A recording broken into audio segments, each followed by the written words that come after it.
evening to you, everybody. Hope you are having a great Thursday night, and thanks for joining us tonight for the 13th annual Chesapeake Sports Club Jamboree. My name is Mark Davis, the sports director at WTKR, and I'm very happy to be your MC once again this evening, despite Bruce Rader's best efforts to come up and replace me. What a great evening we have. We're gathering to celebrate some special student athletes who have risen head and shoulders above their peers, hear from an NFL legend, and celebrate our city. Now, if you'll please stand for the presentation of the colors by the combined honor guard of the Chesapeake Police Department and the Chesapeake Sheriff's Department.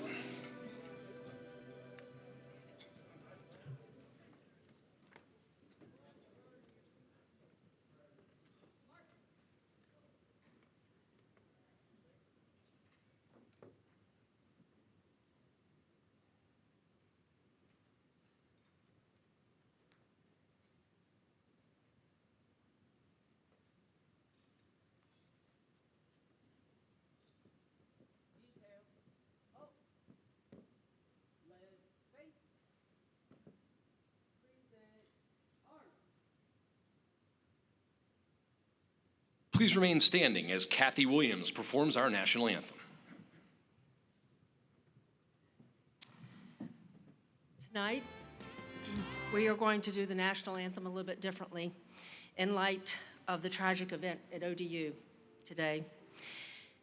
I think it would be nice if all of us lifted our voices and sang the national anthem this evening. Billy Brown will accompany us and keep us on key, and I will lead you. Please join me.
With everybody at Old Dominion tonight. Please be seated. Now, if you'll please welcome Dr. Bob Robinson, who will offer tonight's invocation.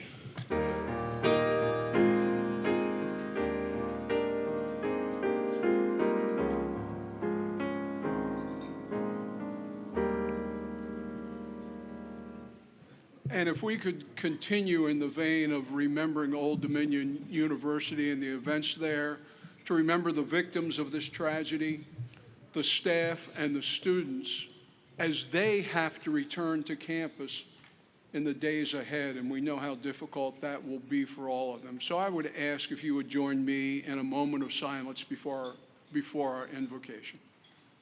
Let's go to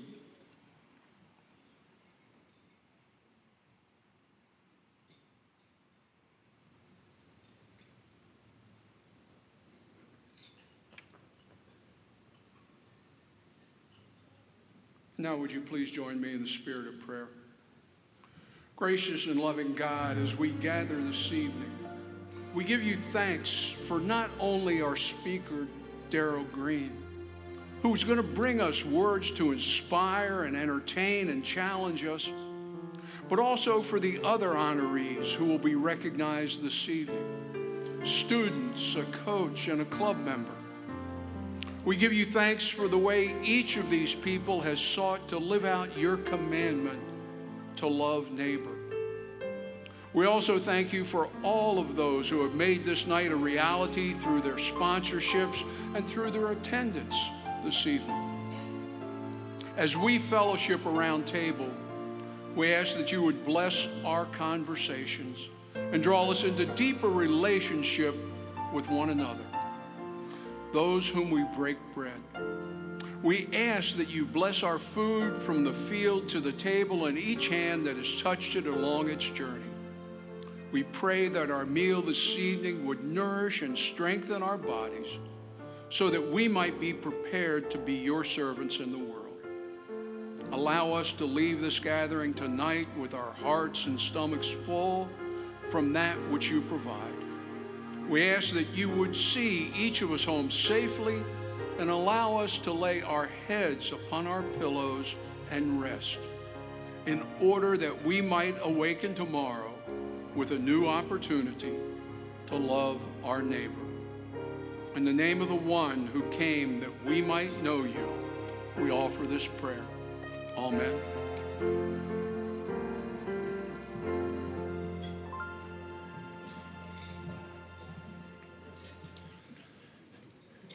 Thank you, Dr. Robinson. So this is the 15th year of the Chesapeake Sports Club, and one thing that it's had in common is pretty exceptional leadership, and this year is no different. I'd like to introduce this year's president of the Chesapeake Sports Club, J.D. Miles.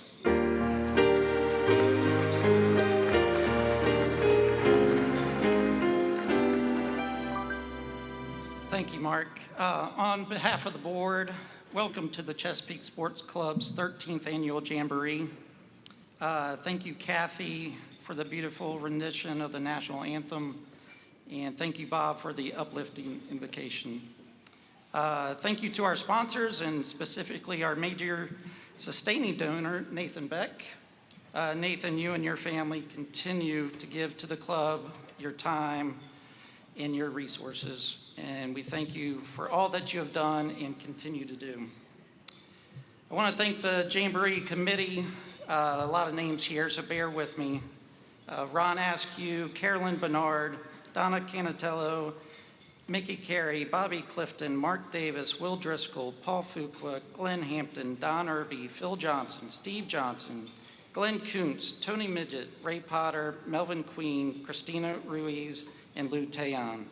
It's a long list, but each of them helped make this happen tonight, and I thank them. I want to specifically point out Don Irby. Don is our club member of the year. Congratulations, Don. It's well deserved.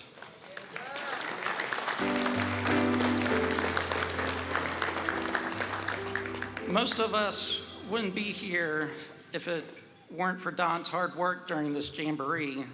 He made the ask. Much like other founders of our club, he made the ask. He asked you to show up, and he asked you to pay up. It's because of the dedicated people like Don that our club continues to thrive. I wouldn't be standing here before you tonight if it wasn't for someone just like Don, founding member Buddy Bagley. Buddy, with his jacket pocket full of membership applications and forms, and I have some here if you need one, made the ask of me many years ago, and I couldn't say no, much like many of you probably. At the time, I didn't understand why he asked me, as I'm not really associated with sports in Chesapeake. But I think he knew my dad, and in fact, most of you probably know my dad better than you know me, Dudley Miles. Dudley was a multi-sport player in high school, playing football and basketball and setting a record in pole vault in track and field at Great Bridge High School. He played a year at football at Hampden-Sydney before grades became a priority. And after college, he taught and coached basketball and football at Deep Creek High School. Many of you probably still call him Coach. You may also know Dudley from his decades of racquetball play, or more recently from his time on the pickleball courts. I may not have gotten the athletic ability from my dad, but I did get a few good traits, like his competitive spirit. In fact, if you allow me just a moment to tell a quick story, one that resonate with our speaker today, Darrell Green, the fastest man in football. You see, several years ago, there was a race in my quiet cul-de-sac, a sprint race between me and a young man, a neighbor, who went on to back-to-back first places in hurdles in Junior Olympics, was an outstanding high school football player, and who is now a running back at Duke. Well, somehow I summoned up the competitive spirit, and I won that race that day. However, as my lovely wife always likes to add to the story, my neighbor was only around 8 or 10 years old at the time. But the facts are the facts. And I won that race that day against a formidable opponent. And so, in my mind, Darrell and I have similar backgrounds. Me, the fastest person in the cul-de-sac, and Darrell, the fastest man in the NFL. Again, congratulations to all the awardees tonight. Thank you for our speaker for braving the challenging weather today. Thank you to our sponsors. Most of all, thank you for showing up and paying up. Please be on the lookout for more information on our golf tournament coming up this September. And I'm also pleased to announce an event we are just starting to plan with professional golfer Lauren Coughlin in late fall. Lauren was an outstanding scholar athlete at Hickory High School and has been playing in the LPGA Tour since 2018. Rhea Scott, head coach of UVA and the first tee of Hampton Roads, will also be involved. You can find more information about our monthly luncheons, our golf tournament, and this special event on our website, ChesapeakeSportsClub.com. All proceeds from the special event and our website, all proceeds from these events go to recognizing and supporting local student athletes through our scholarship awards. Thank you, and please enjoy the program. Remember what George Bernard Shaw once said, we don't stop playing because we grow old because we stop playing. So at this time, I'd like to welcome up to the podium City Councilman Jeff Jeffries. Jeff.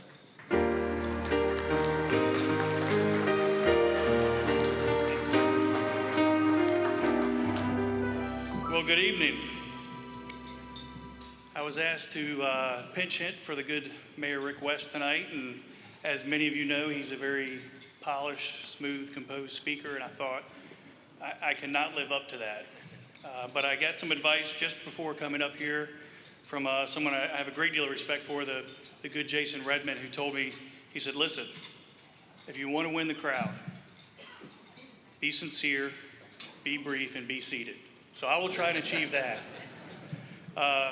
For tonight, I'm just going to tell a quick story. Everyone is here to listen to this gentleman speak, as well as myself, about a little girl named Maddie who grew up here in Chesapeake.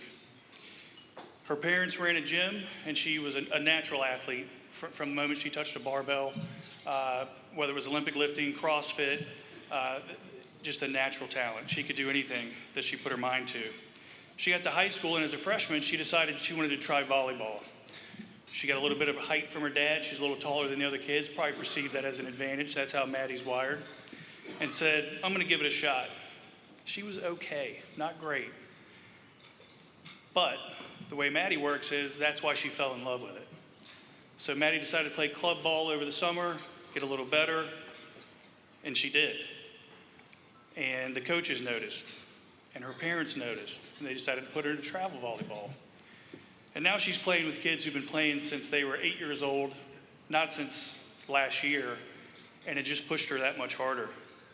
And in high school, she became a leader on the team, but she understood that winning was about winning at everything. So Maddie maintained a 4.0 grade point average through high school as she got better and better in the sport of volleyball. And she decided she wanted to do sport-specific conditioning before work or before going to school in the mornings. Well, her dad's a police officer, her mother's a teacher, and sport-specific conditioning isn't cheap. So her dad may or may not have traded a bottle of bourbon to the neighbor for an old beat-up minivan for her to get up and drive at 5 o'clock in the morning to the oceanfront for sport-specific conditioning that she paid for with a part-time job working at a gym.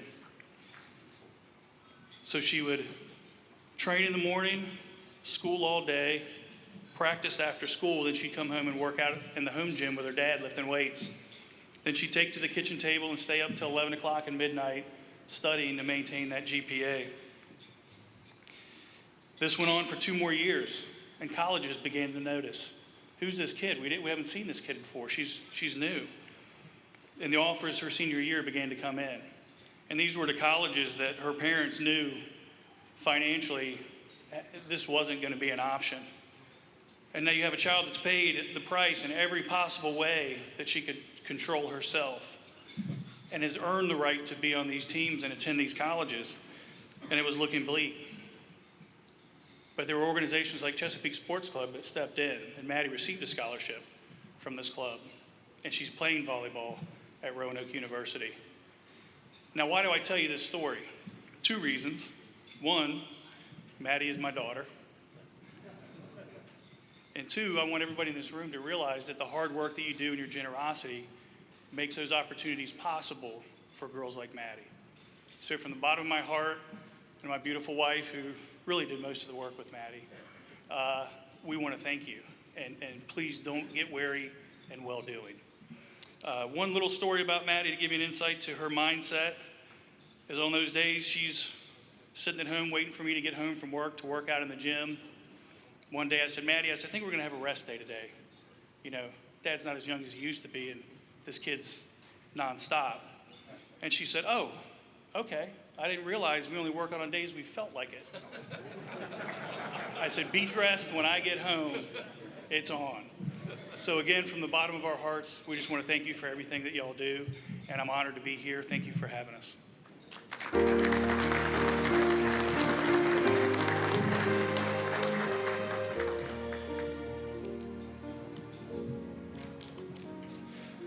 Councilman Jeffries, thank you very much. And JD, as your story goes, I think those in attendance might agree the only way to solve this is to have you and Darrell race in the parking lot out here tonight after dinner, right, guys? Okay. All right. It's unanimous. All right. So we're gonna move on to dinner here in just a moment, but before we do that, I'd like to take a moment to recognize some of tonight's sponsors. Our gold sponsor, WTKR. Silver sponsors, Town Bank and Chesapeake Regional Medical Center. And the bronze sponsors, Brown Potter, Hackworth, Collins Machine, J.C. Driscoll, Doug Fuller, and Michael Kadire. I'd also like to highlight some Hampton Roads natives in attendance who have gone on to shine at the biggest stages of their respective sports. Indian River High School product William Fuller played 13 seasons in the NFL with the Houston Oilers, Philadelphia Eagles, and San Diego Chargers, and tallied more than 100 career sacks. William, are you in attendance here today?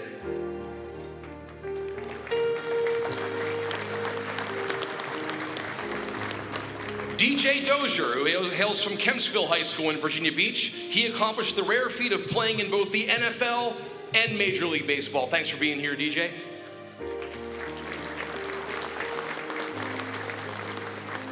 and 15-year Major League Baseball veteran Michael Kadire, who graduated from Great Bridge High School and was 2013 National League batting champion with the Colorado Rockies. Michael also played for the Mets and Twins and was a two-time All-Star. Michael, thanks so much for being here.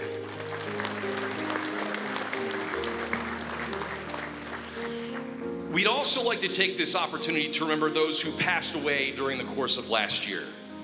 Oscar Smith grad and Pro Football Hall of Famer Kenny Easley, along with Beverly Sawyer, Robert Grimes, David McManus, and Merv Troyer. Please join us now in a moment of silence as we pay tribute.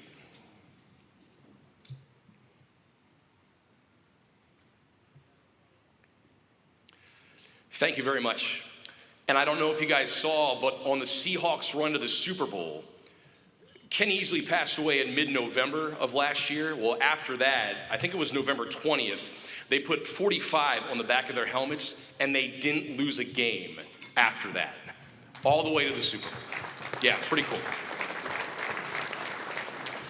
We're going to take a short break now while we enjoy tonight's dinner, courtesy of the Chesapeake Conference Center. Please enjoy. We'll continue this ceremony here in about 30 minutes. Thank you, everybody.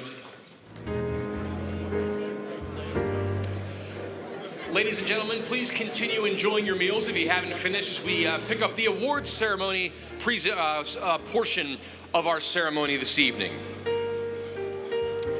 So, if you think about just how many student athletes take the field or court over the course of a school year, the list is pretty lengthy, right? Even between just football and track, close to 100 per school. There's a lot of athletes. But sometimes some of those competitors raise their levels from good, not to just great, but exceptional. And tonight we have the privilege to honor 3 leaders who have done just that among their peers. We'll remember these legacies long after their playing or coaching days here in Chesapeake have passed. And we begin with our female athlete of the year.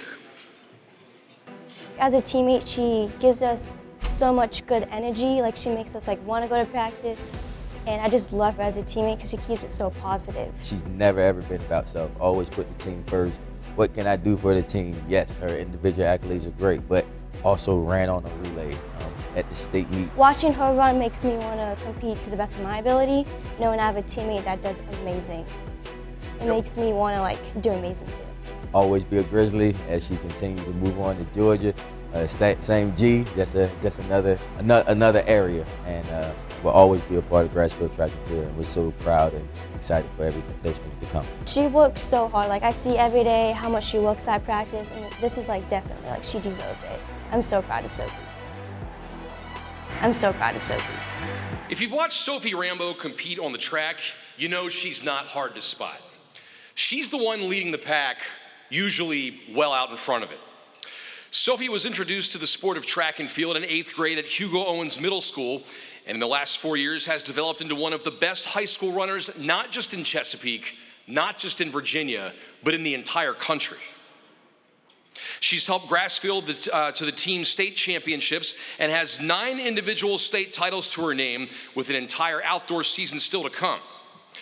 During her junior year, she won the 100, 200, and 400 meters at the state meet. And this past January, Sophie set a national high school record in the 500-meter dash. This is the second consecutive year the Grizzly Great is being honored at the Chesapeake Sports Club Jamboree. And she'll continue her academic and athletic career at the University of Georgia in the fall. Her goal, qualify for the 2028 Olympics in Los Angeles. Ladies and gentlemen, your 2026 Chesapeake Sports Club Female Athlete of the Year, Sophie Rambo. Now, Sophie could not be in attendance tonight as she's competing at the Indoor National Championships. I think that's up in Boston. Accepting her award is her grandmother, Mrs. Melinda Baker.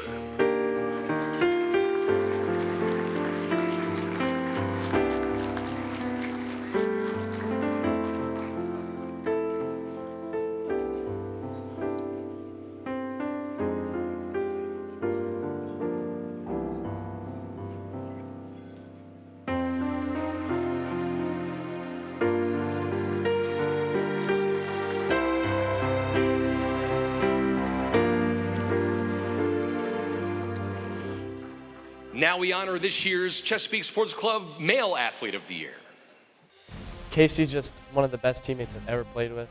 I mean, he sets a great example on and off the field. I mean, as soon as I came up in the program, he's always been there for me. He's a very humble teammate. He sets the right example for everybody, and he just shows like the younger guys what it looks like to be a Wildcat. Michael and I were teammates here together, and I've had the pleasure of coaching Casey along with my stepson, shoot, since they were 9 years old.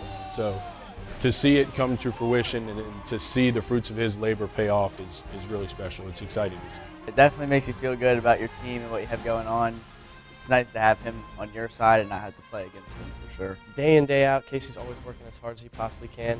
Like Trey said, I mean, everyone thinks it's just handed to him because of where he comes from. I mean, he works so hard, trains so hard, and I think he 100% deserves it. The numbers speak for themselves, but if you truly know Casey and truly know the man that he's become, it's no question. You might say Casey Kadire was born with a baseball in his hand. The son of Great Bridge baseball legend Michael Kadire, Casey has made a name for himself on the diamond. A standout shortstop and third baseman for the Wildcats, he is a first-team All-State honoree and has been honored as first-team All-Tidewater and first-team All-Region twice. Still has a senior year to go, too. Add to that trophy case. You'll also find Casey getting it done for his travel team, the Tidewater Phillies. Recently, during the Diamond Nation tournament, the senior went 5 for 8 with 3 walks, helping his squad to a 4-0 showing at the national event. Casey's talent is not limited to just the field, however. He boasts a GPA of over 4.0 and is a mentor to many young players. He has committed to play baseball at the University of North Carolina next season, one of the top college baseball programs in the entire country. This spring, he and the Wildcat teammates look to cap off his high school career with a state championship. Ladies and gentlemen, your 2026 Chesapeake Sports Club Male Athlete of the Year, Casey Kadire.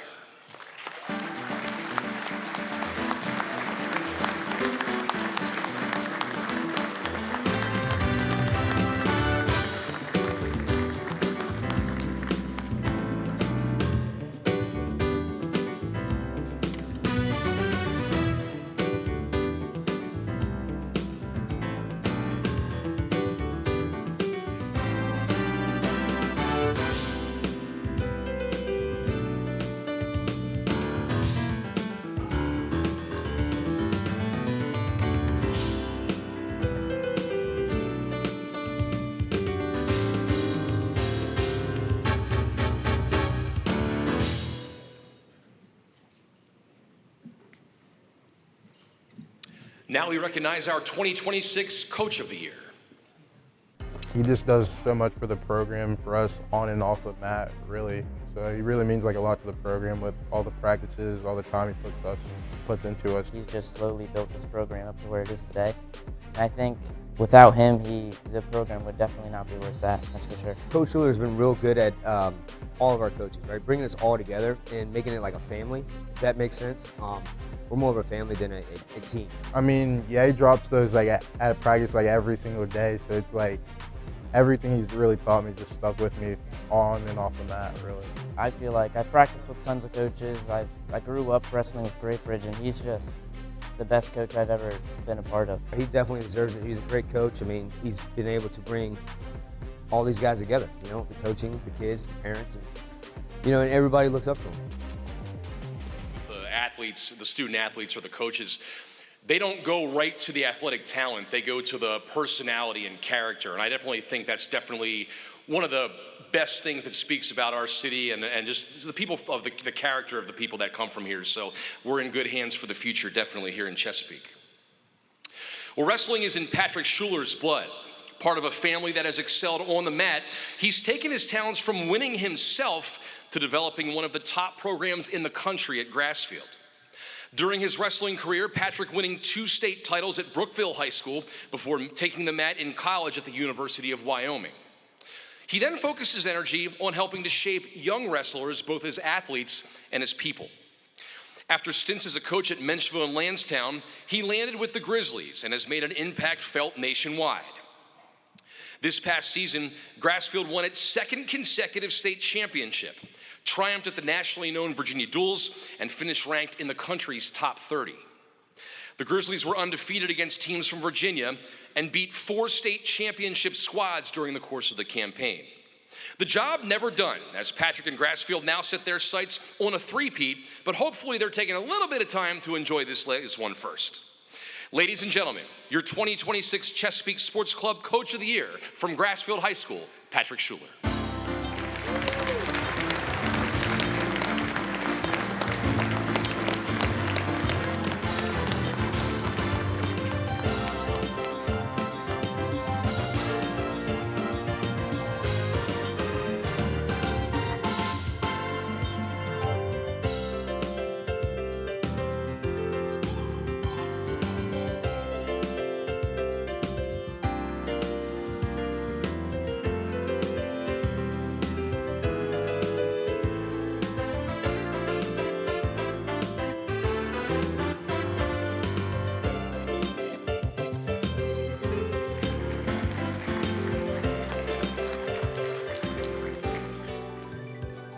Now, JD talked a little bit about Don Irby earlier this evening, but now I get to talk even more about our friend at the end of the table there and highlight him as our Chesapeake Sports Club Member of the Year.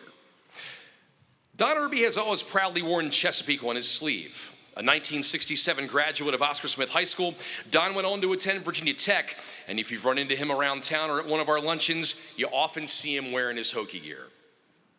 A charter member of the Chesapeake Sports Club, Don has worn many hats over the years. He's a successful real estate agent and has served as president of both the Great Bridge Lions Club and Great Bridge Sertoma Club. His efforts helped make the Chesapeake Sports Club better, serving on the golf committee since 2016 and the Jamboree committee since 2017. Don was our club president in 2022 and became secretary in 2024. He's also been instrumental in fundraising and marketing for the club's main goal of awarding scholarships to well-deserving Chesapeake student athletes. Ladies and gentlemen, your 2026 Chesapeake Sports Club Member of the Year, Don Irby.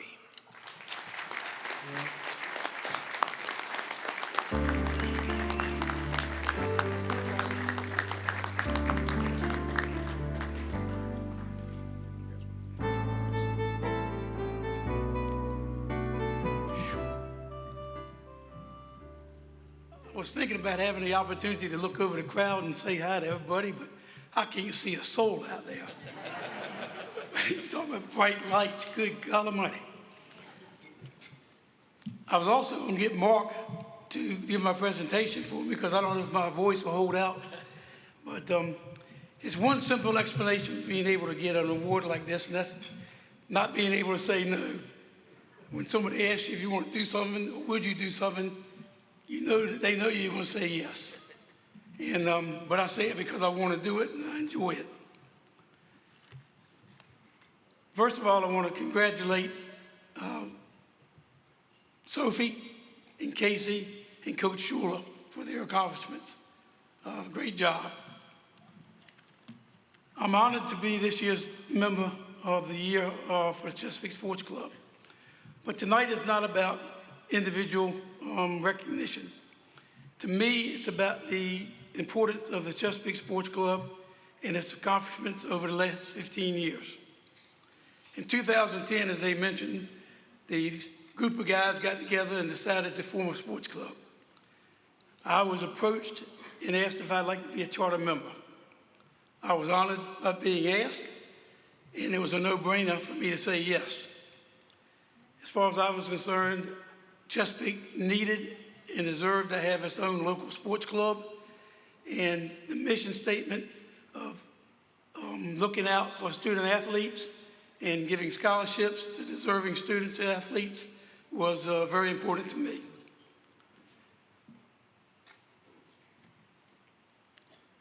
One of the things that I wanted to emphasize is everybody got a program, and I'd like for you to please take the program home with you.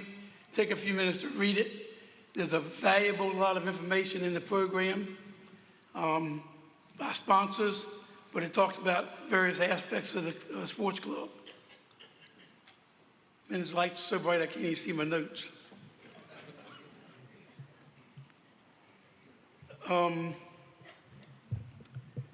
Chesapeake Sports Club has a stable and actively involved membership, many of whom are here tonight, and we have a great reputation within the community and a close working relationship with the many within the school board system.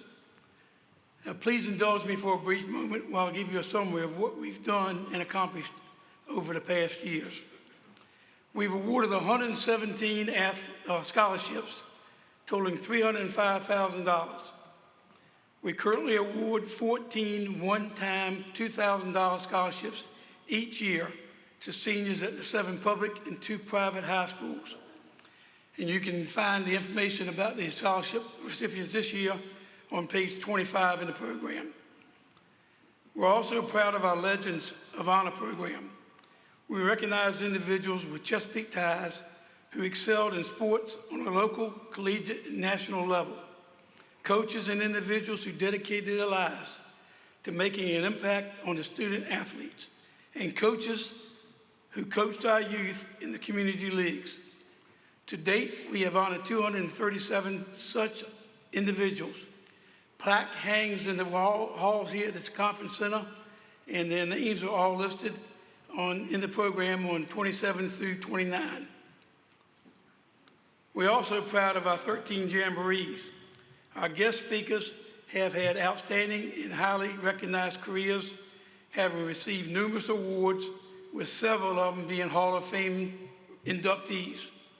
Our lunch speakers also include outstanding individuals who have all excelled in their chosen career. Again, this information is on page 35. So take the time and read it and familiarize yourself with the local people in Chesapeake that have been so instrumental.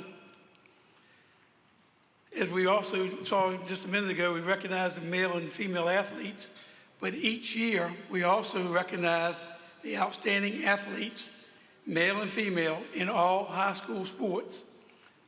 And we recognize those at the luncheons throughout the year. Even though the sports club recognizes individual awards and achievement, I'm a firm believer that no individual can achieve their best without the support of a team. Parents, coaches, teammates, teachers, and I think that's the essence of sports, and that's what the sports club is all about. Chesapeake Sports Club is also a great team of members. In closing, I'd like to thank the committee for selecting me for the Cherished Award. Numerous club members are also very deserving of this award. I just happen to be the one that got lucky enough to take it home tonight.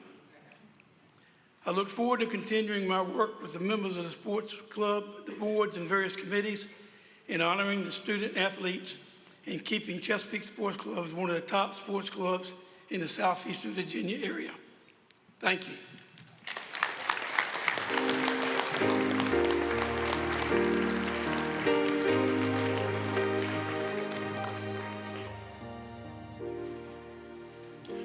Thank you, Don.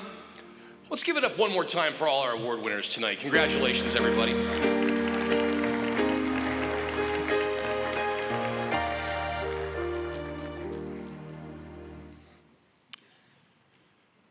So when a football fan hears the name Darrell Green, a few things come to mind. He's synonymous with football greatness, one of the best cornerbacks ever to play the game, leading the then Redskins, Commanders, Washington football team, however you know them, to 2 Super Bowl championships. An NFL Hall of Famer who could still probably beat every single person in this room at a foot race, but I'm only saying that because Sophie Rambeau isn't here. Washington selected Green with the final first-round pick in 1983, the start of one of the greatest careers we've seen out of a defensive back. The first time he touched the ball in uniform, he returned a punt 61 yards for a touchdown during a preseason contest. That would set the tone for 2 decades of domination, 54 career interceptions, missing just 25 games in 20 years, and his number 28 retired by the Burgundy and Gold. That only begins to scratch the surface, but you didn't pay me to I'm going to try that again. You didn't pay to hear me talk about him. You paid to hear him himself. Ladies and gentlemen, please give a warm Chesapeake welcome to Darrell Green.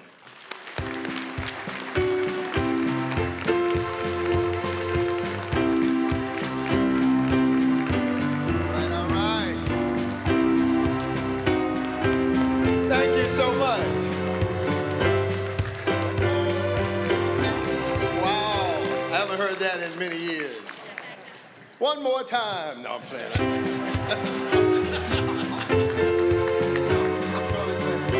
Well,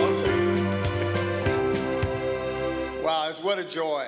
What a joy to be here with all of you this evening. I want to say a couple side note things. We should do the national anthem that way every time. Let's make that a tradition. I mean, you feel something different as you sing it. You're not just watching a person sing it. Not to mention your voice is incredible, too. That was really cool. Congratulations to, Casey and Sophie, and I can't be Sophie. And she's not here anyway. Somebody tell her I said I can beat her. I'm 66 years old. She'll be like, no, he can't. Coach Patrick, Don, everybody, congratulations for such great and wonderful work as you do here. I want to start first with a little quick fashion show. Okay? So my wonderful assistant, JD, is going to help me, as well as Becky. Let me come around. Let me come. So they retired my jersey. They retired my jersey. Can you hear me? Is my mic working? Not yet. My mic working? Testing 1, 2, 3. They retired my jersey.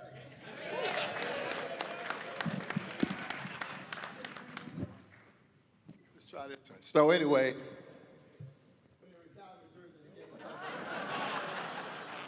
I think they're messing with you. Now I think they're messing with you. Whoa, what's going on? They can hear me. Can y'all hear me?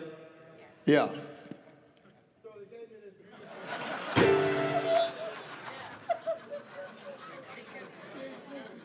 Be on blue. Check. I don't know if I turn this one off, it turns yours off. I think we're getting punked. Yeah, I think we are. You want both of them? Yeah. Okay. Yeah, I'll pass. They retired my jersey. They retired his jersey. 2 years ago. I missed that. Last year or 2 years ago. I'm going to turn it over to Darrell. Let me try it again. This is crazy. Anyway, everybody say anyway. Anyway. That means y'all heard me. So anyway, these are my kids and grandkids in my jacket. That's cool.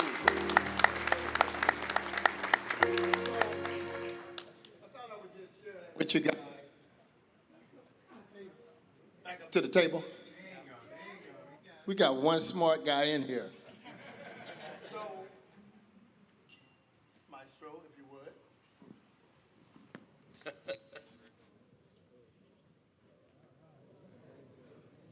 Oh, you're not going to walk around it. Yes, sir.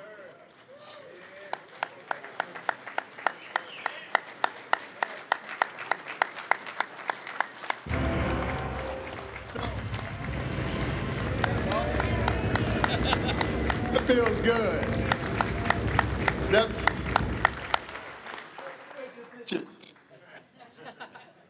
This is show and tell. I was supposed to stay by the table.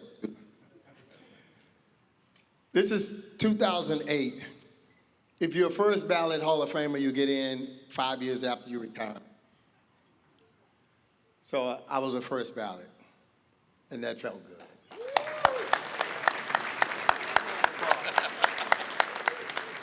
Now, the NFL celebrated 100 years. 100 years old. You got give me a look. So I asked them, I said, if y'all gonna celebrate 100 years of the NFL, at least y'all can go with the Redskin colors. So this is the greatest 100. There were 100 players picked to celebrate 100 years, and they picked 7 cornerbacks. Who do you think was the number 1 cornerback? You. Darrell Green. You're so kind. You're so kind. Truthfully, I was thinking the same thing, even though I don't know who he is, but if you're in the top 7, I think you're okay. Y'all like that? Wow. All right, the next one. Now, he made the cut. I don't know how he made the cut, but he had to make the cut. Hold that. Yes, sir.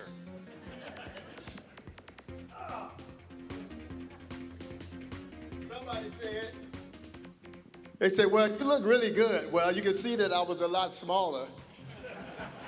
This is my NFL's fastest man. There's 4 times I went to the NFL's fastest man, and I was undefeated. You run 3 races, you win the money. I ran against 2 Olympic gold medalists, Sophie. Sophie is so famous here today. And one guy that made the Olympics, but we boycotted the '82 Olympics. So this is, how y'all like this one? All right, last but not least.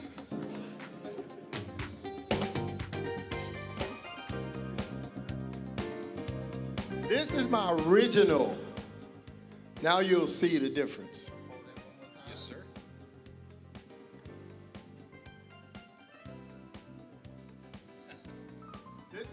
This is my original Hall of Fame jacket. I don't know if I had muscles or I got muscles now. But this even has the NFL.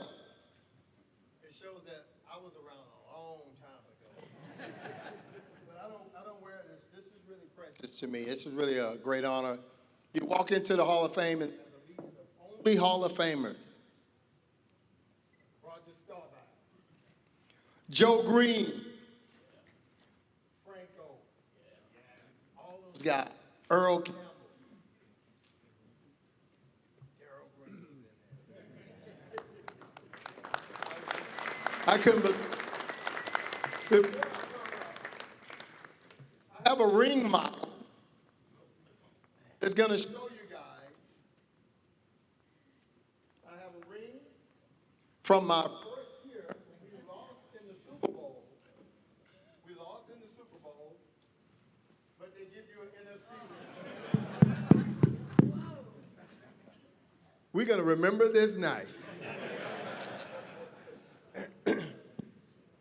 So this ring here is when you lose the Super Bowl, but I'll take it anyway. Because I was in my first year. That was the year I chased down Tony Dorsett on Monday night. Yep. And then we lost.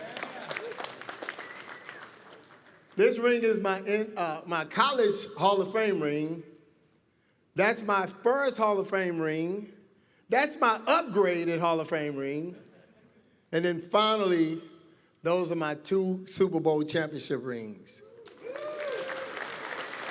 So I just thought I would start off with this just for fun.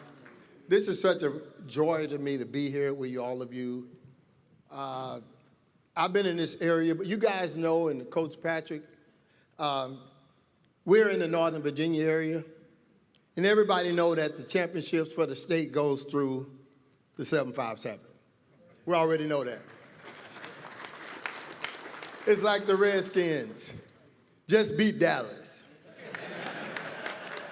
If you can't beat the 757, you ain't nobody. No, the 757 always, my son played, he played down here, I can't remember what, something town? Lansdowne. I'm gonna come back up there, Percy Harvard, you're exactly right. But they did beat y'all. Let me come back up. I'll keep this mic. And whoever played the joke on me with the mics, I'll get you next time. All right, listen. So these jackets, these rings, all these honors that I've received, they don't tell the whole story of Darrell Green. I'm Darrell Green, Darrell Ray Green from Houston, Texas. Was born in 1960 to 2 parents who eventually got divorced in 1970, which made me 10. I'm the guy that grew up with the dad. The dad didn't have a father. He was born in 1960, 1933. So that tells you how the world was for him. And he struggled. He tried to make life. He started to drink alcohol and so forth. And he worked 30-some years at Maxwell House Coffee as a lab technician. But to take a sedative every day to try to make it through, a little hit in the morning, a little hit at lunchtime, and then caution to the wind in the evening. It will get to you. It will cause you to lose your balance, lose your bearings. And so they're going through struggles, and my mom came to the elementary school. I was 10. It was about 3 of the 7 children were in the car. I ran out there like, where y'all going? I never seen Mom ever pick us up. We walked to school every day. I never saw a bus. My sister said, we're leaving Dad. When my sister said that, I had a thought that came to my mind that when I grow up, man, I want to be the greatest dad ever. I want to be the greatest husband ever. And I spent my whole adult life, 66 now, faithfully married. I'll be married on Monday, 41 faithful years.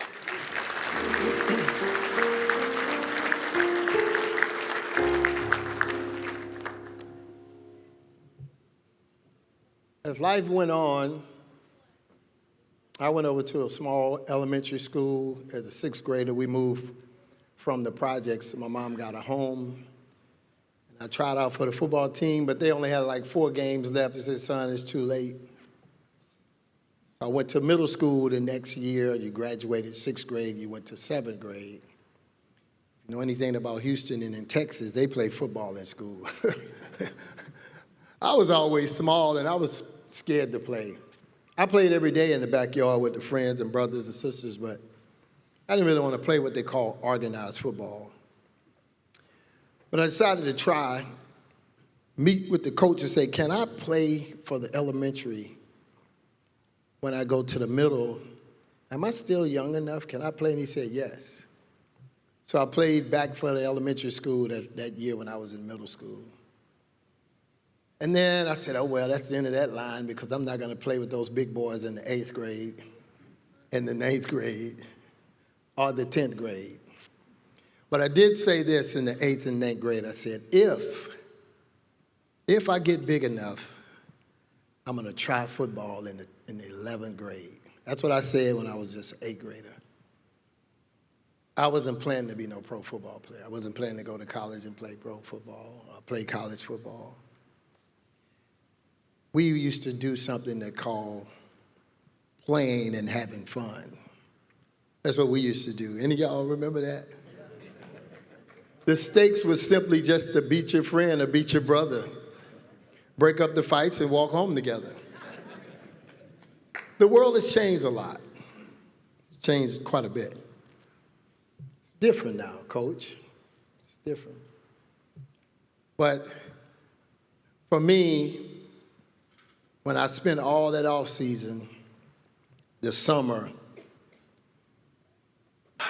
I first ran track in the 10th grade when I got to high school. That was the first year of high school. But an interesting thing happened. I used to race a lot in PE. And it turned out, I think I outran every kid in the middle school that was on the track team. So the coach asked me to come try out, I think in the 8th or 9th grade, come try out for the team. And I said, I don't want to run. If you know anything about the 1960s and 70s, no to an adult was might as well cuss them out. No. If I'm telling you, you ask me to come out and try out, and I say no, that might get you a few pops. But I said, no, I don't want to run. But I planned to run track in the 10th grade just to try to be an athlete, try to get to know them and let them know me, because if I get big enough, I'm going to try out for football next year in the 11th grade. Oh, man, do you know that coach transferred to my high school? And I went over there to see him, and he looked at me, and he said, yeah, okay, come on, you want to run? Okay. I want you to run the 800 and the mile. Coach, I can't run the 800 and the mile. I was beating those boys just running 40 yards. So in the 10th grade, I ran the 800 and the 400. I never ran an open anything, or should I say, I ran the relay on the 4x4, and I ran the 800 meters. And then that summer, I'm gonna make up my mind about this strategy that I had. I wanna try track, I've made it on track. They know me, now I'm gonna try out for the 11th grade if I'm big enough and confident enough. So I said, okay, I can do it, I can do it. I think it was pretty late, but I got out there and they put me on the junior varsity. Started 10 games, we won every game. I was like, man, this is cool. The 10th graders that were on varsity are now going to be 11th graders. The 11th graders on varsity are now going to be 12th graders, and I'm going to be a 12th grader too, coming off of the JV now. That's when I began to think about how do you pursue something. First of all, you make a decision. Then once you make a decision, it doesn't depend on other people, it just depends on you. So I would get up every day and work out and run, do footwork and all these different things.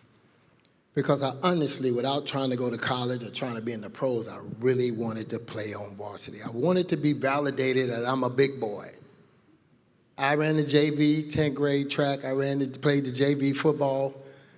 I've overcome. I didn't play in the 7th grade. I played for elementary school.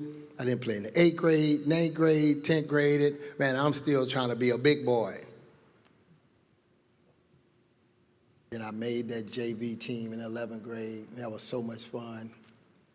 Now, can you make varsity? Can you beat the 10th grader who was on varsity? Can you beat the 11th grader who was on varsity? I beat those dudes. I made all district in 1 year on varsity. This is Texas. You know what else we did? I helped us win the 400 4x4 relay. We won the state championship. Look it up, 1978, Jesse H. Jones, 5A. We ran a 3:12. Any of y'all know track? Some of them ain't running 3:12 today. But I was running 46. And even after that, I didn't get a scholarship from nothing. They didn't give me nothing. So I went to college and called it NAIA. I don't even know what it means, a national something.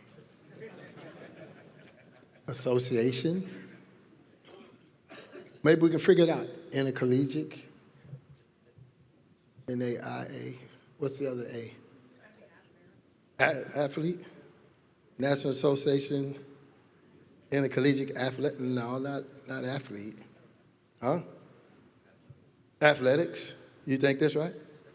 I need to look that up. I need to know that. I can't believe it. Nobody else knows that. That's really not good. Anyway, so I walked on to the NAIA. Oh my gosh, do you know that I started the last game? I beat out 8 guys. And the way I beat those guys out was in the summer when I trained what I call, I bought it. I bought the idea that you are nobody. You're going to be in the back of the line standing, and they're going to finally call your name. But I believed that one day he's going to call my name. I don't know. It could be the 9th game, the 3rd play of the 2nd quarter, the 7th game, the 5th play of the 4th quarter. He's going to call my, come on. At some point. And so I decided in the back of the school, training every day that summer, that I would prepare for the right now moment. Now, when is right now? Whenever he called your name. That would be right now. What are you prepared for? Right now. So that's what I had in my brain. Just a goofy thought, but it wasn't as goofy as you think it was. Because I was training that way every day. I'm going to be ready for the right now moment. I'm not, Coach, are you going to put me in? I'm just going to sit. One day. Green, what's his name? Yeah. Get in, son. Me? Right now? And from there, I became a first-round draft pick. A first-round draft pick. What happened in between? So Cornell Green and Clem Greenwood, in the 6th grade we met. Cornell, Darrell, Clem. 6th grade, 7th grade, 8th grade, all the way through graduation. So in the graduation book, we're together. Cornell went to Texas A&I just like I did. He didn't play football, but I was homesick, crying every day, 5 hours away. I wanted to go home. He met another kid from the school, from the city, from another school, and they was going to go home. I said, man, can I ride with you guys? They left me. I was saying some bad words, crying, until Monday. Have y'all heard about that car wreck? Cornell was gone.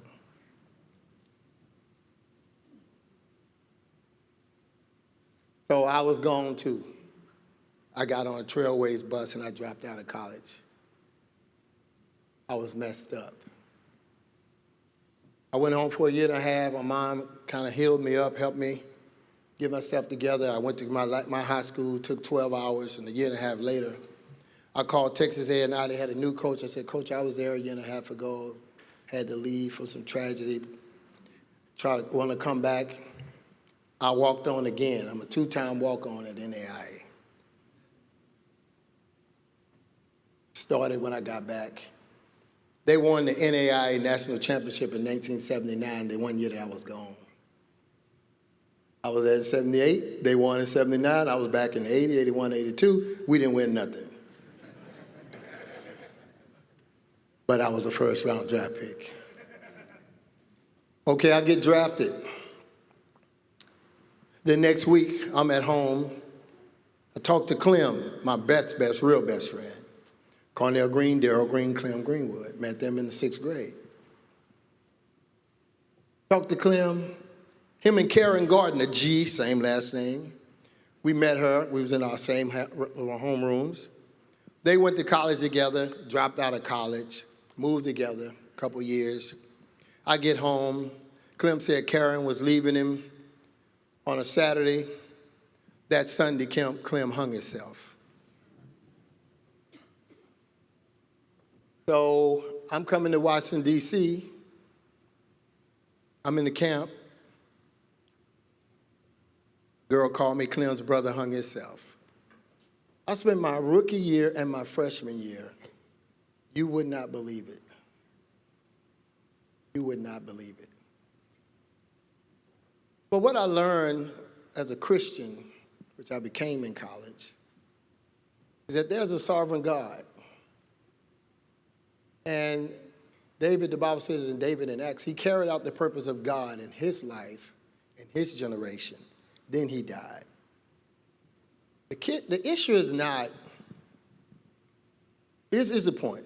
If you haven't carried out the purpose of God in your life, in your living generation, it's not really a problem, except you just better not die. It becomes a problem if you die. My heart and my goal, I wanted to be when I was a child. When my sister said that, that's all I wanted to be growing up. I wanted to be a great husband and a great dad. Not that I hated my mom and dad. I just said, man, I can do this. It can be done better. And I'm going to do it. I realized that was really what I wanted to be in life. What I wanted to do in life, I still don't know. I just retired from George Mason. I retired from the NFL. I used to drive furniture trucks. I used to cut yards. our own business. I did all kind of stuff and do all kind of stuff. But one thing that I know for me is whatever I do, I am going to do it in such a way that it supports me being what I want to be, what I'm created to be. Think about that again. Have you thought about what you want to be? And now this is what I say to my students. Have you thought about what you like to be in life? We're human beings. I say, get a thought in your head and hold that. And then I ask the second question, have you thought about what you like to do in life? And I say, well, now I know your head is spinning because the first question answer is the second question answer. No, and that's not true. Because as long as I am a being, I am going to be an integral, godly, faithful husband, man, friend, brothers. I'm going to be that until I die. I can't promise you I can do cornerback until I die. I can do truck driving. I can do university associate athletic directing. I can do a lot of stuff. But what I love about you all, Dawn and the team, is that you are being what you have been created to be. And you're taking what you do and bringing that to support you being what you've been created to be. Created to be an extraordinary dad and a husband and friend and godly man. What I do, it's my responsibility to do it with the highest level of integrity, the highest level of output, energy, focus, responsibility. That's what we do. And for me, there is no such thing as retiring. You actually die. Retiring is not in the Bible. You don't retire. Because if you retire, then you say now you stop being. I think that we have to be what we're going to be every day of our lives. People that you serve every day. I was talking to Rich Eisen this morning. I just got back from 5 weeks in Phoenix. I've been training, and I'm going to try out for the Olympic flag football team.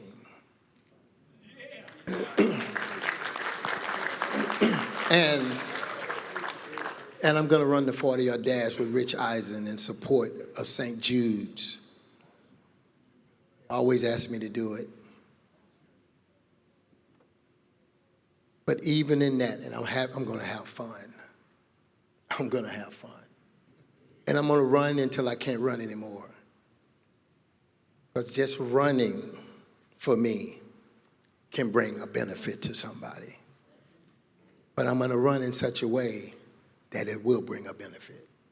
I'm going to work in such a way that it will bring a benefit. Because I'm always being Darrell Green. Always trying to accomplish the purpose of God in my generation before I die. Does that make sense to anybody? So I started by saying that the little parade of jackets and rings, they don't tell the whole story. But what they are is they're like a key. When we get to our house, we take our key out, we open the door, and then take our keys and throw them down. You just saw me go around with all my keys. They get me in places. Whether I make this Olympic team or not, I'm gonna have another key on that ring. I run fast or not, I'm gonna have another key on that ring. All I want to do is get in there. All I want to do is get in, have interface with those students, with individuals, with people, with those guys, with husbands, with wives, with people, to try and make a godly difference. And you have to be living under a rock if you don't realize in this, our living moment, our generation, I don't care who you are, what color you are, how you vote, that we need the best of the human beings to be the best of the human beings, period.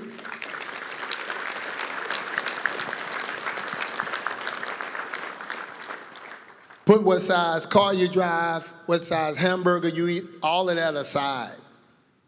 Human beings need righteous human beings to be righteous human beings. Does that make sense? So that's what I love doing. I love the fact that I played a kids game. Somehow I had a revelation as a 10-year-old about who I really am. And you know what? I never let any of it hit my lips. The celebratory, I've never cheated on my wife. I've never smoked and drank and acted a fool out there. I just took my butt home, cut the yard, hung out with the kids, went to church, did whatever we did, and I came home and then I went to work the next day. And they were screaming, Darrell, you're the greatest. Darrell, thank you, thank you, thank you. Goodbye, I gotta go. Because it is hard. Human beings are not supposed to be celebrated. I'm sorry to tell y'all that. We're not supposed to be, come on. There's racism in the world. How? What is that from? Well, I could actually see racism if like one human being race, just nobody has ever died in the history of the world. That whole group of them, they've never died. They're like thousands of years old. No, we all die. We're all the same. Whether you like it or not, it's true. I just talked to a person today, a wife, an incredible guy that y'all know who played. He's on his dying hours. His wife just told me. Yeah, I was thinking about this. Man, I'm going to be one day too. We got to wake up. Boy, you don't want to wake up too late. I had to get up early to get here. There's a certain time to drive here, counting the weather, counting the traffic, counting the 64, 95. I got here on time, early enough. And if you have not waken up yet, this would be a good day to wake up, y'all. David carried out the purpose of God in his generation, then he died. God said he was a man after God's own heart. I think it went well for David, y'all. I don't feel bad for David. What about us? We're going to do some Q&A? Yes, sir. We're going to do some Q&A. Your mic is going to work, though. That's all right. You don't have a good mic. Y'all good? We good? Thank y'all so much. Check. So there, it Keep does that work. mic. Keep that mic. It does work. It does work. Does it work? I think so. Yeah. All right. So, Darrell, first off, you covered a lot of material tonight, right? What was the most exciting moment for you of your NFL career? Well, I'm this little peanut, and I'm going to get ready to play against the Cowboys on Monday night, and I'm from Texas. Now, first of all, there's a guy named Drew Pearson. I was thinking when they told me I was going to start on Monday, where in the fray of things will I be able to get his autograph? I was thinking that was my first thought. And until about Wednesday, when they had dunked me into We Hate Dallas, kept dunking me, and all of a sudden, not only did I not want his autograph, I didn't even want to see him. And I met Drew Pearson. He got in the Hall of Fame about 3 years ago. And I told him this story. And I got an autograph from him.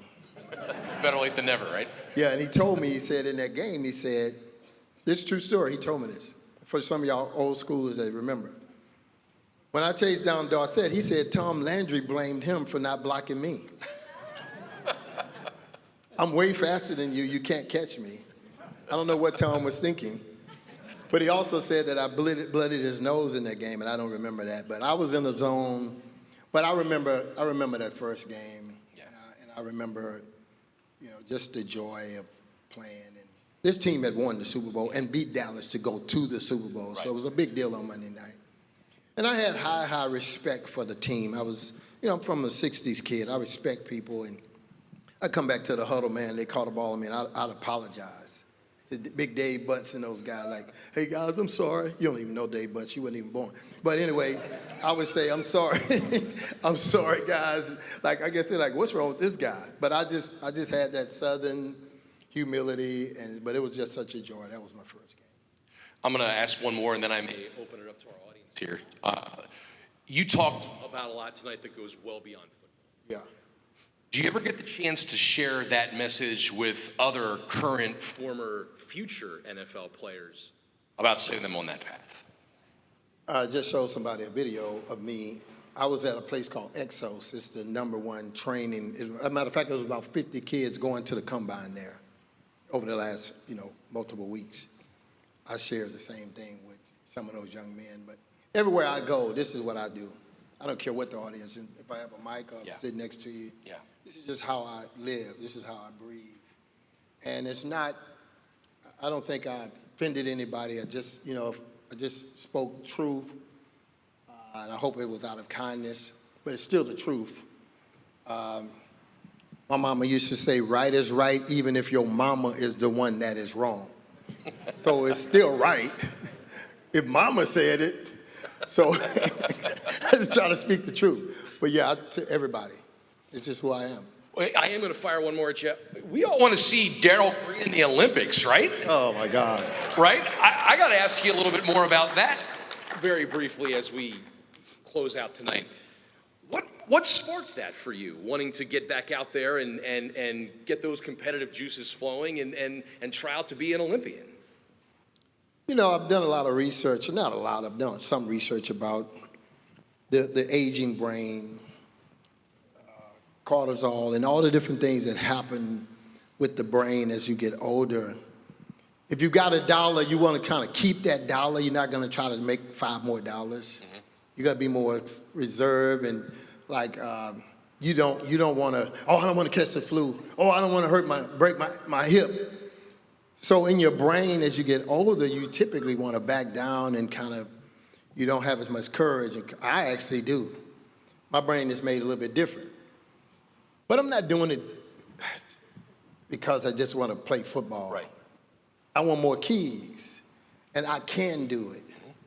And I'm not competing against the 25-year-old. I'm competing against the Darrell Green that probably would not have wanted to go out there. I'm 66. I'm going. They might blow by me, but you know what? I was there. I just think it's fun. There's no ego in it. I didn't even play with ego too much when I was playing. I played at high level, high competitive, and let the chips fall where they may. But for me, I always have a plan on how can I use this key to get in this door into all these people. And God, what do you want to say? Because somebody heard something for just that person. And somebody didn't, but some of them, their name was on what I said. Somewhere down that road, some of these folks' name was on what God said through me, and I didn't say that much. But anyway, yeah, that's why I do it. I just like having fun. Football was a kid's game to me. I played it like a kid. It was all funny. You never see me cussing and screaming and all that stuff. If you caught a touchdown on me, I'd more say, hey, man, good job, good job. It's a kid's game. It's a kid's game, and I was able to do it at a high level. But I was never a guy beating my chest and all that stuff. But this would be the same way. Yeah. But I'll get way more value out of this. I'm going to help a lot of people. When they see this old bird out there doing his thing, people will be inspired, and I hope they're inspired. Well, some of us might try to do a little too much, then end up in the hospital, but that's fine, yeah, too. that's true, too. I'll probably have a little disclaimer on that, yeah. Do not try this at home. Do not try this at home, yeah. So hopefully we see number 28 out there. Now they're doing it to me. We do have a few minutes here, so does anybody, we have time for a couple questions from the folks in our audience tonight. Does anybody, now I'm having a little bit of trouble seeing with the lights, but does anybody have a question for Darrell? Stand up, maybe stand up if you have a question. Stand up, so there you go first. Redskins, is that a Redskin? Yes, it is. Yeah. Scream it out, our mics don't work. Yeah, our mics don't work back there.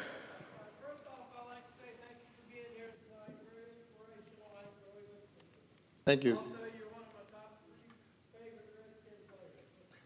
Top three? Well, okay, well, it's better than 7. Yeah. Yeah.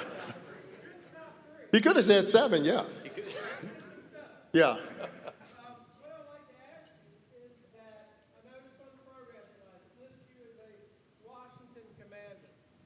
You've always been and you will always be a Washington Redskin. I will, I do. I agree with that. The question to you is, do you have any thoughts to share about the team name, Commanders, or reverting back to the Redskins, or something different even? Thank When you. there was an interview, they put a mic in your face, the media guys, and they said, hey, they say that the Native Americans are being offended by the name. This was years ago. Me and Art Monk was there. And I said, well, hey, man, as African American, if they're offended, I mean, what do you want me to say? Change the stupid name. I mean, I don't want to hurt anybody. So then what did they say in the media? Darrell Green said, change the name. Like, whoa. Well, I did say that, but I was answering a question that they just left that part out. But at the end of the day, I felt stupid because I never saw, and maybe this is just me, I never saw one Native American that I could say, oh, I remember him. He said that his name was this or her name was that, and he said they were offended. The media guy just said, this is what they used to say in the locker room. You know, Darrell, they say you lost a step. Well, bring them all over here. Let me talk to them. Well, they don't really exist. That's just a strategy certain people use. But I think that they were lying. I wish they would bring the name back, but if they don't, we'll be good anyway. Let's just win the Super Bowl. Stand up if you have one. Any more questions for Darrell Green? Yes, sir. When's the last time you ran to 40 and how fast was it? I ran it a while ago when I was 50. That was like 16 years ago. Wow, oh my gosh. Am I adding that up right? Oh my gosh. That was 4:43. So I got to do some kind of, is there some kind of AI mathematics that'll just tell me my exact time that I'll run today based on all these factors? Who else? You up? Go ahead. I'm excellent. NAIA.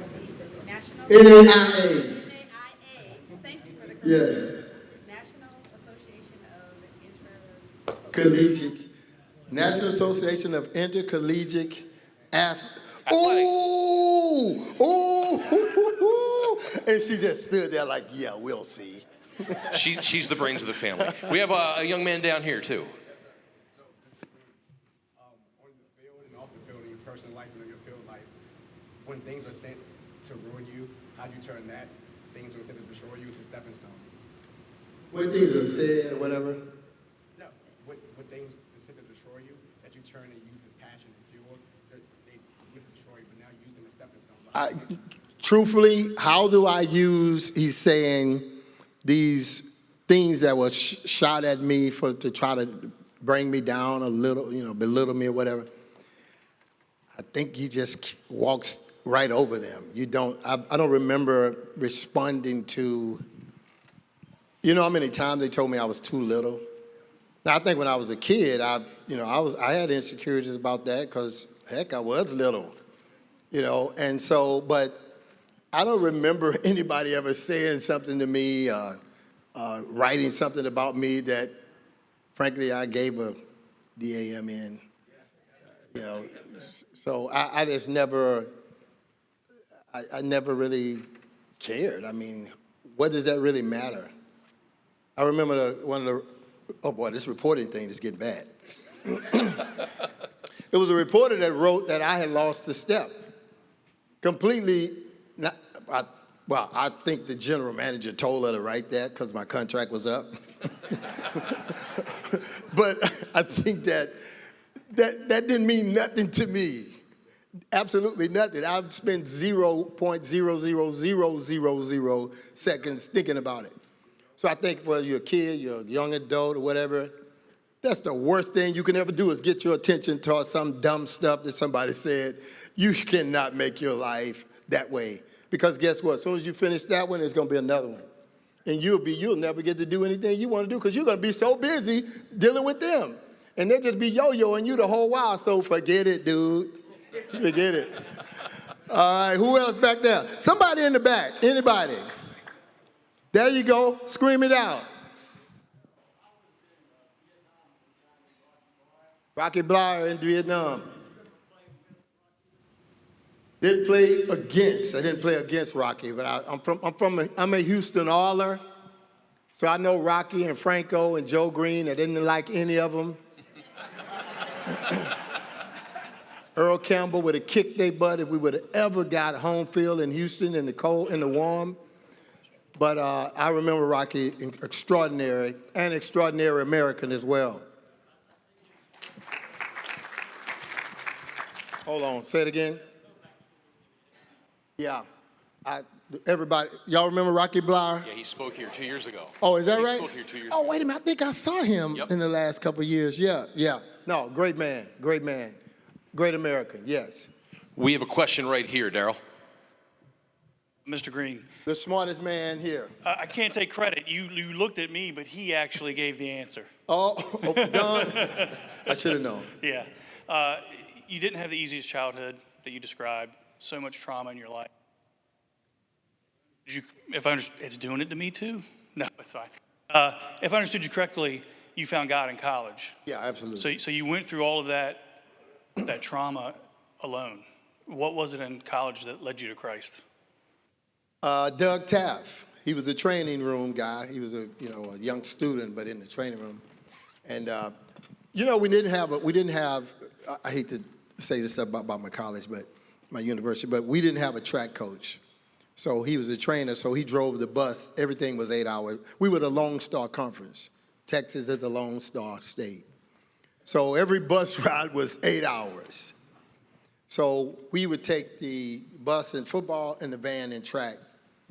And Doug just invited me to a Bible study because I probably won every race I ran. And I would just say, man, I just thank God. And I think Doug realized, well, you can't spell God. He said, well, but anyway, come to the Bible study. And so I went, and then the Bible says that the gospel is a power unto salvation to those who are perishing. And so I just kept going. And then God by himself did the transformation in my heart. I got down on my knees in that dormitory and said, God, I was good at two shoes. They called me good at two shoes. I was just a great kid. I was a good kid. Just like it or not, I was a good kid. But all your good is but worth nothing. When you compare yourself with other people, the Bible says when we compare ourselves with ourselves, says we're without wisdom. We're like, you're really stupid. But he said when we compare ourselves against a holy God, whoa, now you're on your face. So then I was on my face saying, God, I'm so sorry, I didn't know, and I just asked God to forgive me, and I said, I don't want to live like that, I want to live for you, and for the rest of my life, I want to live that way. And then I got here, and I met my wife my rookie year in Tyson's Mall, and I said, you're the one. And we got engaged in 6 months, 41 years later, next week on Monday. So the transformation was real. I've lived it. I'm humbled and grateful for it. It's the truth, whether I say it or not. Right is wrong, even if your mama is wrong. It's just the truth, man. I got saved, and I began to live it, and I walked it out. I had a publicly facing career, and by God's grace, you can Google it if you want to. You ain't going to find it. It's the truth. But glory to God. Glory to God. Thank you. I think we probably have time for one more question. Let's have a question all the way in the back. I saw him too. Ooh, right there. Scream it out. We have no mic back there. Excellent.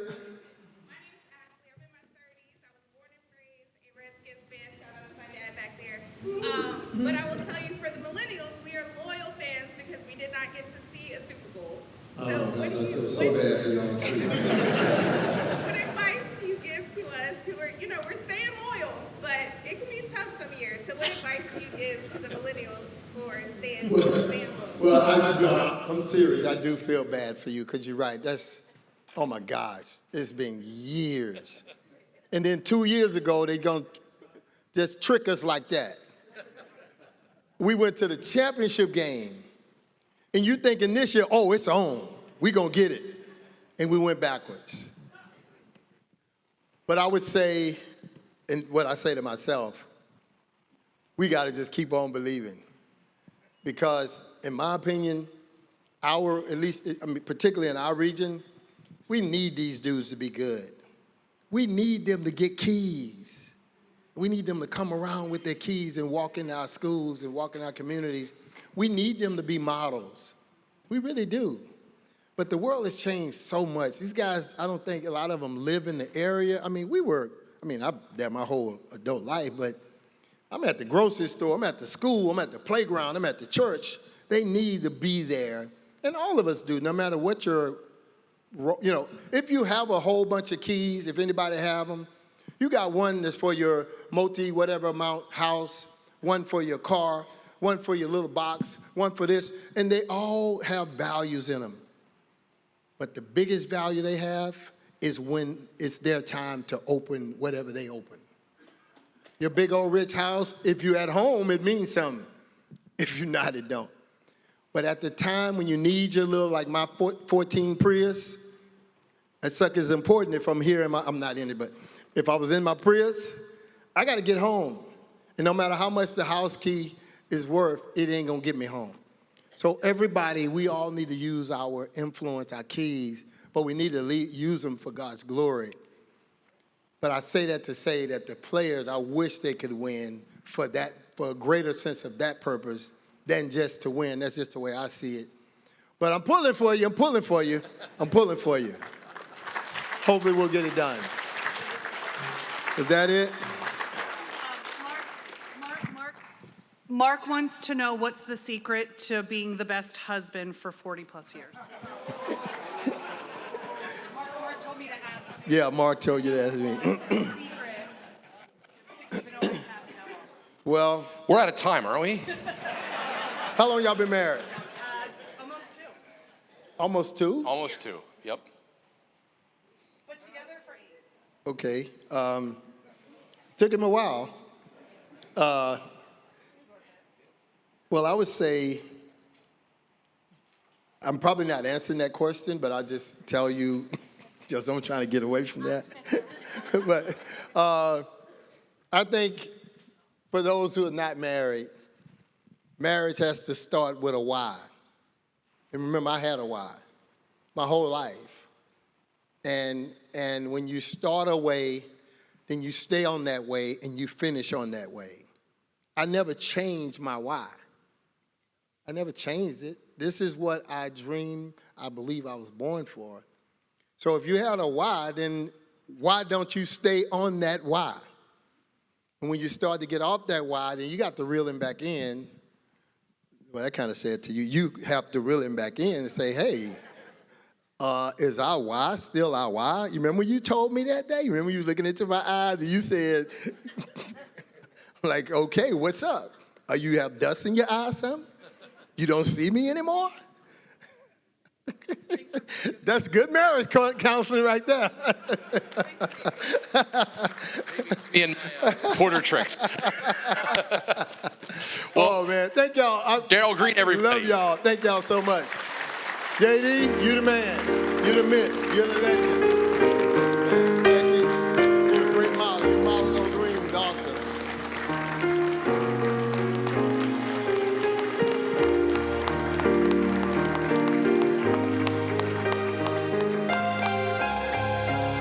Well, Darrell, we thank you very much for being with us. No matter what happens with the 2028 Olympics, no matter what your future holds, I can always promise you it sounds like you have a room full of fans here in Chesapeake, Virginia.